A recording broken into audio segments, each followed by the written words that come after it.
Letter 21. My dear father, I seized my pen, which I laid down an hour ago in order to follow to his burial the son of our hostess, to recount to you one of the most extraordinary things which ever happened. I fear my trembling fingers will scarcely express legibly what I have to tell you. When the burial train of Samuel had formed to go to the grave, the deep grief of poor Ruth overcame her wholly, and I led her to her room, where she sank insensible upon her couch. I could not leave her in her situation, and the procession went forth from the house without me. As the funeral train passed the lattice, it seemed endless, but at length it passed by, and I was left alone with the motionless Ruth. As I gazed on the marble countenance of the bereaved maiden, I could not but pray that she might never recover from her swoon, to revive to the bitter realization of her loss. Suddenly I heard a great shout. I started and hastened to the lattice. It was repeated louder and with a glad tone. It seemed to come from beyond the city walls and from 100 voices raised in unison.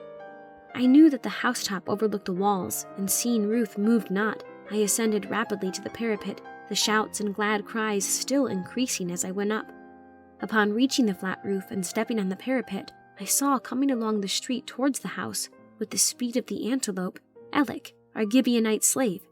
He was waving his hands wildly and crying out something which I could not distinctly hear. Behind him I saw 2 youths running also, appearing to be the bearers of some great tidings. I knew something wonderful must have occurred, but could not divine what it could be. On looking towards the gate from which direction the shouts at intervals continued to approach, I discovered on the hillside of the cemetery many people crowded together, and evidently surrounding some person in their midst, for the whole order of the procession was broken up. The bier I could not discern, nor could I comprehend how the solemnity of the march of the funeral train was suddenly changed to a confused multitude, rending the sky with loud acclamations. The whole body of people was pressing back towards the city. The persons whom I had first seen running along the street now made themselves audible as they drew nigher. "He is alive! He is alive!" shouted Elic. "He has risen from the dead!" cried the young man next behind him. "He lives and is walking back to the city!" called the third. Who is alive?" I eagerly demanded of Elic as he passed beneath the parapet. "What is this shouting, O Elic?" He looked up to me with a face expressive of the keenest delight mixed with awe and said, "Young Rabbi Samuel is come to life. He is no longer dead. You will soon see him, for they are escorting him back to the city, and everybody is mad with joy. Where is Ruth the maiden? I am come to tell her the glorious news."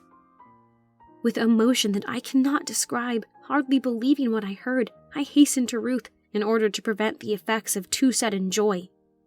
Upon reaching the apartment, I found that the voice of Elic, who had shouted the news of which he was the bearer into her ears, had aroused her from her stupor of grief. She was looking at him wildly and incomprehensibly. I ran to her, and folding her in my arms, said, "Dear Ruth, there is news, good news. It must be true. Hear the shouts of gladness in all the town." "Lives," she repeated, shaking her head. No. "Yes, there," she said, raising her beautiful, glittering eyes to heaven and pointing upward. "But on earth also," cried Elic with positiveness. "I saw him sit up and heard him speak as well as ever he was." "How was it? Let me know all," I cried. "How? Who could have done such a miracle but the mighty prophet we saw at Jerusalem?" he answered. "Jesus?" I exclaimed with joy. "Who else could it be? Yes, he met the bier just outside but here they come." Elic was interrupted in his narrative by the increased noise of voices in the streets and the tramps of hundreds of feet. The next moment the room was filled with a crowd of the most excited persons, some weeping, some laughing as if beside themselves. In their midst I beheld Samuel walking, alive and well, his mother clinging to him like a vine upon an oak. "Where is Ruth?" he cried. "Oh, where is she? Let me make her happy with my presence." I gazed upon him with awe, as if I had seen a spirit. Ruth no sooner heard his voice than she uttered a shriek of joy. "He lives! He indeed lives!" And springing forward, she was saved from falling to the ground by being clasped to his manly breast. "Let us kneel and thank God," he said. For a few minutes the scene was solemn and touching beyond any spectacle ever exhibited on earth. When he had performed this first sacred duty, he rose to his feet and received all our embraces. Hundreds came in to see his face, and every tongue was eloquent in praise of the power of Jesus. "And where is the holy prophet?" I asked of Mary. "Shall he be forgotten amid all our joy?"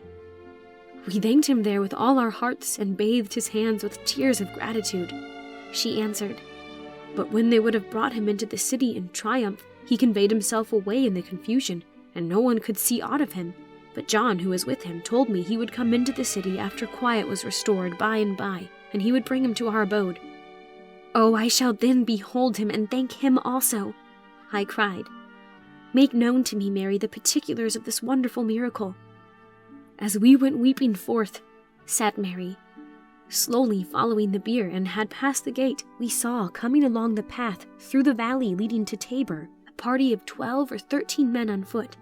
They were followed by a crowd of men, women, and children from the country, and were so journeying that they would meet us at the crossing of the stone bridge.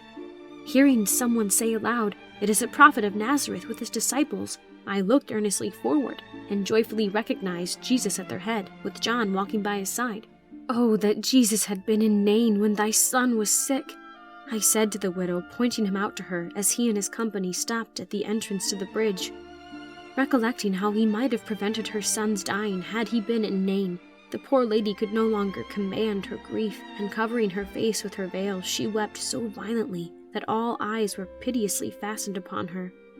I observed that the holy prophet's gaze rested upon her with compassion, and as she came opposite where he stood, he advanced toward us and said in a voice of thrilling sympathy, 'Weep not, mother. Thy son shall live again.' 'I know it, O Rabboni, at the last day,' she answered. 'Oh, if thou hadst been here, my son need not have died. Thy word would have healed him. But now he is dead, dead, dead.' 'Woman, weep not. I will restore thy son.' 'What saith he?' cried some Pharisees who were in the funeral. 'That he will raise a dead man? This is going too far. God only can raise the dead.' And they smiled and scoffed. But Jesus laid his hand upon the pall over the body and said to those who bore the corpse, 'Rest the bier upon the ground.' They instantly stood still and obeyed him. He then advanced amid a hushed silence, and uncovering the marble visage, touched the hand of the dead young man, and said in a low and commanding voice, 'Young man, I say unto thee, arise.' There was a moment's painful stillness through the vast multitude. Every eye was fixed upon the bier.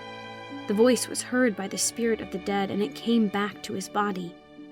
There was at first visible a living, trembling emotion of the hitherto motionless corpse. Color flushed the livid cheek, the eyelids opened, and he fixed his eyes on Jesus. Then he raised his hand, and his lips moved. The next moment he sat up on the bier and spake aloud in his natural voice, saying, 'Lo, here I am.' Jesus then took him by the hand, and assisting him to alight upon his feet from the bier, led him to his mother, and delivered him to her, saying, 'Woman, behold thy son.' Upon seeing this miracle, the people shouted with joy and wonder.